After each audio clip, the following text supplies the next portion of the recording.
Isn't easy to say, 'cause we haven't talked in a month. And when you see me with him, you'll probably think I moved on. Yeah, Halo Pak Vandra, perketat keamanan karena Papa akan ke perusahaan hari ini. Baik Pak, di auditorium perusahaan sudah disiapkan acara begitu besar untuk menyambut CEO terbaru mereka. Pak James pun melakukan pidatonya panjang lebar setelah ia melepaskan jabatannya dengan riwayat kinerja yang luar biasa. Maka dari itu, berikan saya kesempatan memperkenalkan pengganti saya yang baru, CEO yang akan menjadi panutan dalam kesuksesan, karir, pekerjaan, seorang motivator, seorang anak muda yang gigih, dan seorang anak yang berbakti. Saya akan estafetkan tugas dan tanggung jawab ini padanya. Mari kita sambut CEO baru Masterindo Group, pewaris dengan kinerja paling baik dan paling mumpuni, yaitu Garvin Reviana Agler. Beberapa tepuk tangan Garvin dapatkan dari seluruh karyawan juga jajaran direksi yang hadir. Iya, beberapa dari mereka pula diperiksa oleh polisi karena keterlibatannya dengan rencana Pak Angling. Namun kini, Garvin benar-benar mendapatkan apa yang ia khawatirkan sejak dulu. Garvin menaiki anak tangga sebuah panggung, ia pun berdiri di depan sebuah mimbar kecil dan sebuah mikrofon. Matanya menelisik ke setiap orang yang hadir dalam acaranya hari itu. Mata Garvin sedikit berkaca. Ia menghela nafasnya menyiapkan kata per kata yang akan ia sampaikan. Mulutnya ia dekatkan pada mikrofon di depan banyak orang untuk mengambil pidatonya. Assalamualaikum semuanya. Pertama, saya ingin mengucapkan rasa terima kasih yang besar dan begitu dalam kepada Pak James selaku CEO besar Masterindo Group dan tentunya sangat saya hormati. Saya hormati juga para jajaran direksi yang sudah menjadi kaki tangan kemajuan MG. Saya hormati juga segenap jajaran komisaris Masterindo Group. Tanpa kalian, saya tidak akan bisa menghadapi setiap masalah ini. Dan juga seluruh karyawan MG yang sangat saya cintai. Tanpa mereka, saya nggak akan bisa berdiri di sini. Beberapa karyawan terus memberikan semangat jarak jauh untuk Garvin. Beberapa siulan semangat dan pun Garvin dengar dari para timnya. Dan Pak Vandra pun terlihat begitu bangga melihat Garvin bisa berpidato di atas mimbar kebesaran Masterindo yang Garvin mimpi-mimpikan sejak dulu. Keinginan Garvin yang satu ini telah tercapai dengan sempurna.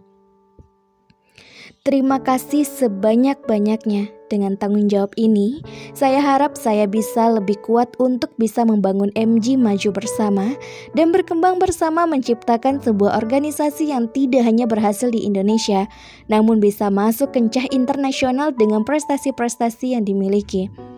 Saya juga berharap bahwa tidak ada lagi permainan-permainan kotor oleh oknum yang tidak bertanggung jawab dan hanya bisa merugikan banyak pihak termasuk perusahaan ini.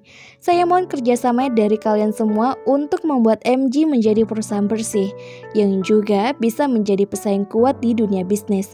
Sekali lagi terima kasih, harap bantu saya mengemban tugas ini dan saya akhiri. Terima kasih banyak.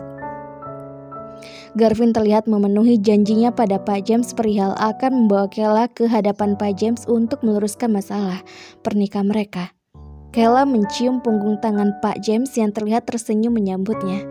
Papa, Kela mau minta maaf atas segala yang terjadi akhir-akhir ini. Kela gak pernah berniat buat berpisah setelah Kela memutuskan untuk menikah dengan Pak Garvin. Pak James tersenyum datar menatapi menantunya. Sudah nak, semua udah Garvin ceritakan. Kamu gak salah, yang salah itu Garvin. Lah, kok Garvin sih Pak yang salah? Celetuk Garvin serasa tak terima. Karena dari awal kamu gak bilang cinta sama istri kamu. Coba dari awal bilang, ceritanya lain. Dasar bocah dungu.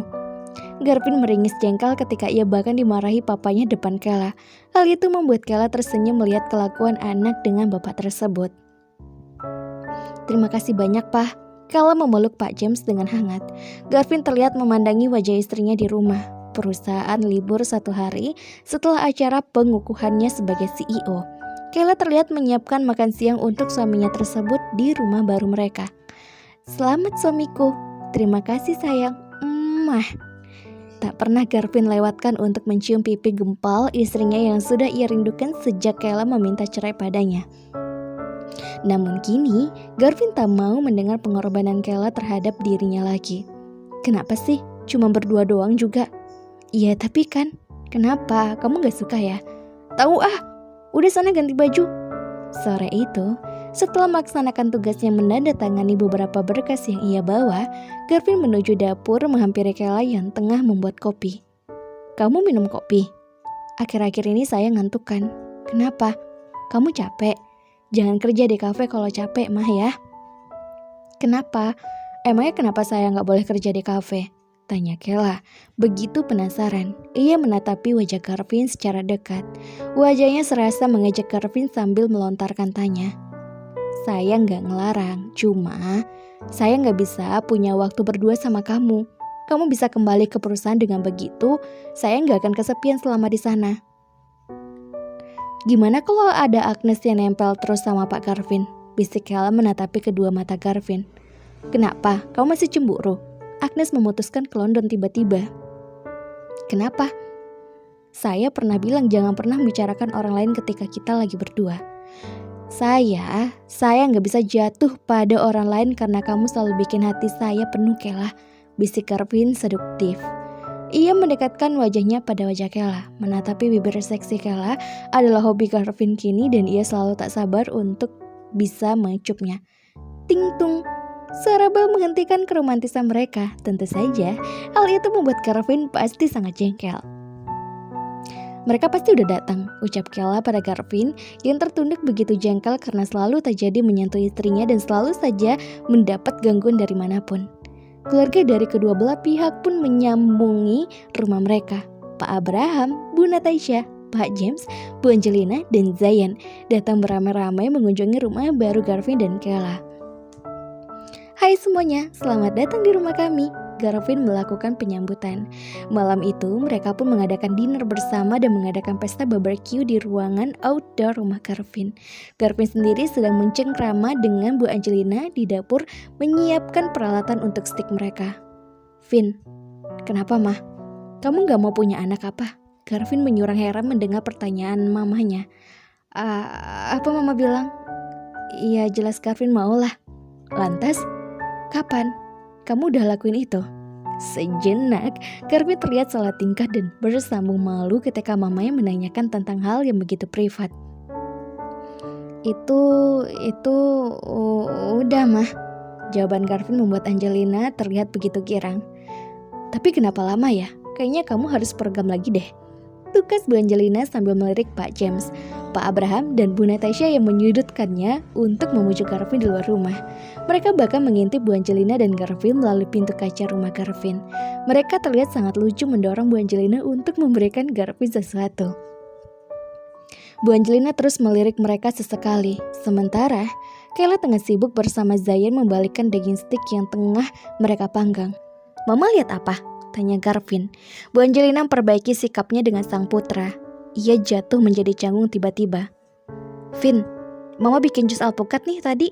Kamu minum ya? Ini seriusan alpukat mah? Tanya Garvin dengan polos. Iya betul. Kamu kan suka banget sama alpukat. Jadi Mama buatin sekalian buat Kayla di kulkas. Tapi kenapa Mama bawain buat Garvin aja? Kenapa gak semuanya?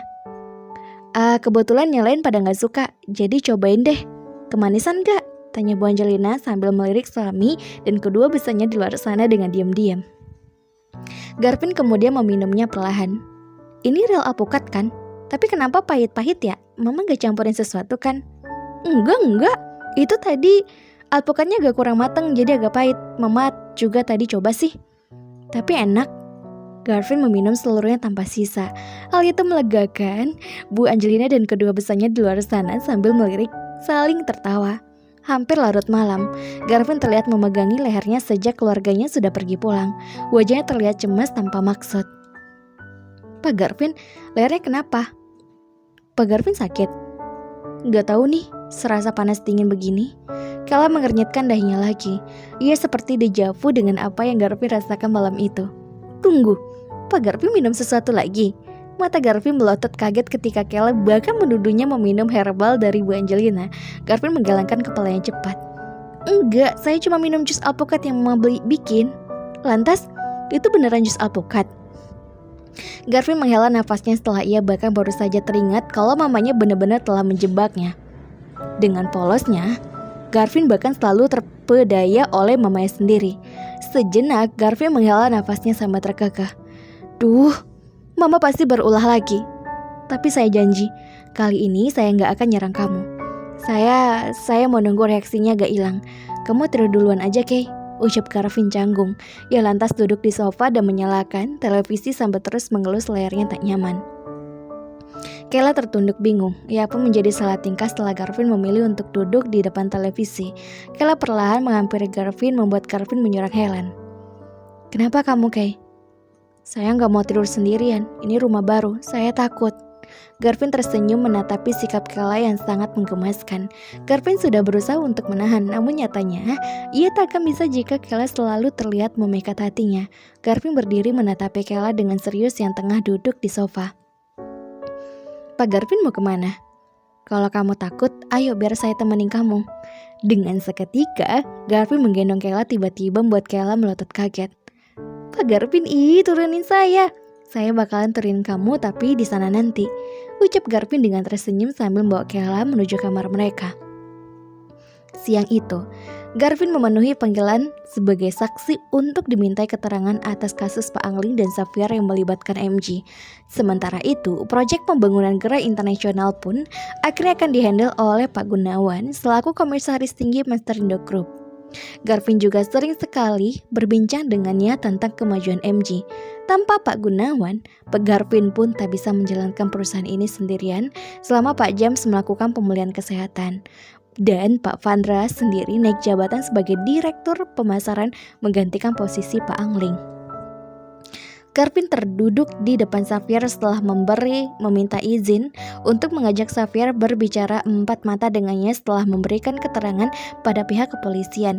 Xavier terus terdiam tanpa menatapi kedua mata Garvin. Sementara Garvin sendiri mendengar bahwa Pak Angling mengalami masalah kesehatan dan juga gangguan psikis yang mengharuskannya melakukan pemeriksaan kejiwaan. Halo Novers semuanya, jangan kemana-mana ya, tetap di channel Mimin, channel Baby Vitaloka. Jangan lupa untuk subscribe, like, dan komen. Jangan kemana-mana ya, maaf.